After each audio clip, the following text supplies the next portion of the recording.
Bonjour à toutes et à tous. Alors, je voulais vous faire une courte vidéo parce que j'étais assez frappée de ce que j'observe pour le moment, qui est un immense vent de révolte. Alors, ça se voit pas forcément dans les rues, mais il y a comme une espèce d'immense ras-le-bol, de saturation, où, voilà, moi j'en suis parfois l'objet, et c'est bien, et j'en suis parfois le sujet, et c'est bien aussi. On en a un petit peu marre, voire beaucoup marre de se laisser marcher sur les pieds. On n'a vraiment plus envie de se faire exploiter et on a vraiment besoin de se sentir à nouveau compétent et en capacité de mener notre propre barque comme on l'entend. Euh, Ce qui est intéressant, c'est que du coup, tous les messagers qui font des fausses promesses, hein, on va parler surtout d'accompagnement personnel ou spirituel ou que sais-je, bien, tous les messagers qui ont fonctionné autour de l'image, d'une pseudo-réussite, voilà, qui mettent un peu de poudre aux yeux et qui soignent beaucoup les visuels au détriment du contenu, eh bien, on voit qu'il y a un réveil aussi massif par rapport à tous ces mirages. Et je pense que c'est très sain en fait qu'on soit en train de se rendre compte qu'on a été très longtemps dupé par un système, quel qu'il soit, hein. C'est valable dans le développement personnel, c'est valable aussi dans la politique ou peu importe, dans tous les domaines de notre vie. Même au niveau intrafamilial, on peut avoir fonctionné pendant longtemps selon certains codes parce qu'on ne les remettait pas en question, on pensait que c'était vraiment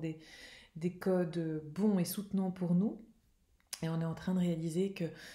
c'est pas forcément vrai, ça n'a peut-être même jamais été, mais qu'on s'était dénié le droit de s'écouter vraiment, d'oser être qui nous sommes, et on n'a pas forcément eu suffisamment confiance en nous, en nos spécificités, dans le fait que nous sommes les seuls à même de savoir quels sont nos besoins et quel sens et quelle direction donner à notre vie. Nous sommes les seuls, nous sommes tous seuls en fait, nous sommes tous ensemble, mais nous sommes extrêmement seuls, chacun dans les décisions que nous prenons pour nous-mêmes. Et donc c'est très vivifiant quelque part d'observer ce mouvement de saturation, de ras-le-bol, de révolte, parce que je pense que c'est le temps d'une prise de responsabilité radicale pour soi-même, que c'est donc une magnifique occasion de pouvoir s'exprimer dans ses talents spécifiques, que c'est l'occasion aussi de générer un immense espace de créativité, parce que ça veut dire qu'on n'est plus obligé de se limiter dans certains métiers formatés, on n'est plus obligé de se cantonner à des modèles de fonctionnement familiaux spécifiques. Enfin, alors ça peut être le gros bordel et c'est un peu pour ça, je pense qu'il y a autant de chaos pour le moment, c'est parce on est en train de pousser les murs. Et la contrepartie, c'est que ça part un peu dans tous les sens, mais ce qui est très réjouissant et réconfortant, c'est que maintenant on peut vraiment créer toute une série j'ai même pas envie de dire de nouveaux modèles, parce que modèle, ça voudrait dire que de nouveau il y aura une norme, un référent, et le danger est toujours qu'on érige ces références sous forme de dogmes. Mais ce qui est super, c'est que ben, chacun peut maintenant, évidemment dans le respect d'autrui et toujours avec amour, puisque c'est vraiment le maître mot qui est en train de prendre toute la place et je m'en réjouis. C'est vraiment dans l'amour de l'autre et de soi qu'on peut vraiment donner une couleur à sa vie qui sera unique et qu'on va pouvoir vraiment, vraiment donner libre cours à toute sa créativité. Vraiment, moi, dans mon fonctionnement d'accompagnante, principalement à la reconversion professionnelle, ben, je suis de plus en plus heureuse de voir à quel point les gens en fin de parcours vont eux-mêmes avoir des idées complètement innovantes. Ils vont faire des ponts entre plusieurs secteurs d'activité. Ils vont assumer complètement le fait d'avoir des activités connexes. Ils vont euh, se laisser porter par les événements de leur vie sans avoir nécessairement prémédité un plan à 3 ans, à 5 ans, à 10 ans. Il y a quelque chose de très libéré, de très joyeux dans le chaos apparent.